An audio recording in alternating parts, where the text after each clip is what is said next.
باللہ من الشیطان الرجیم بسم اللہ الرحمن الرحیم۔ آج مسلمانان عالم کے دل بہت رنجیدہ ہے کہ نام نہاد مذہبی دنیا کا جو ٹھیکیدار بنا ہوا ہے فرانس، اس کا حکمران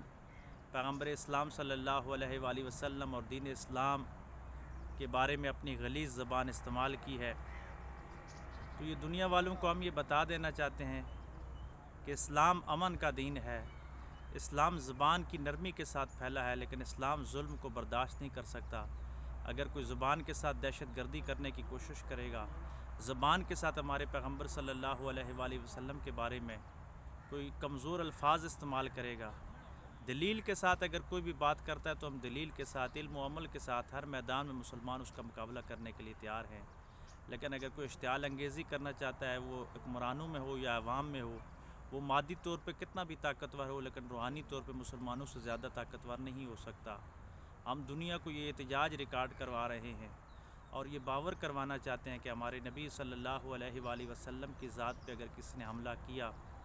تو اس کا انجام خطرناک ہوگا۔ وہ سیاسی طور پہ، معاشی طور پہ، معاشرتی طور پہ، اخلاقی طور پہ مسلم دنیا کی طرف سے غم و غصے کا اظہار آئے گا، اور مبادہ یورپ کی جتنی بھی ترقی ہوئی ہے اس ایک بات پہ بھی وہ ختم ہو سکتی ہے کہ مسلمان وہ قوم ہے کہ سب کچھ برداشت کر سکتی ہے لیکن اپنے نبی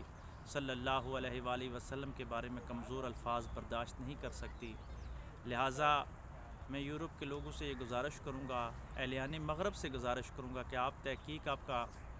شوق ہے، آپ ہر چیز میں ریسرچ کرتے ہیں، تو آپ محمد صلی اللہ علیہ وآلہ وسلم کی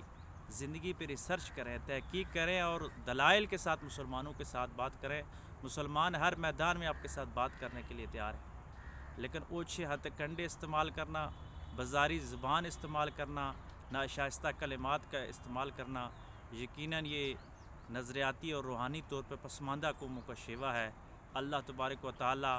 اہل مغرب کو مادی ترقی کے ساتھ روحانی ترقی بھی نصیب فرمائے، کیونکہ انسانیت کی جو معراج ہے وہ روحانی ترقی میں ہے۔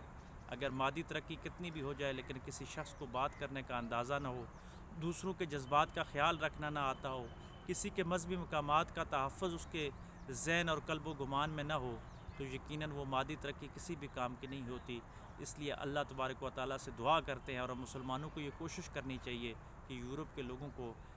روحانی ترقی بھی نصیب ہو جائے، اور ہم مسلمان اپنے روحانی اقدار کے ذریعے ان کو ثابت کریں کہ روحانی ترقی کیا چیز ہوتی ہے اور روحانی ترقی سے دنیا میں کتنا سکون آ سکتا ہے۔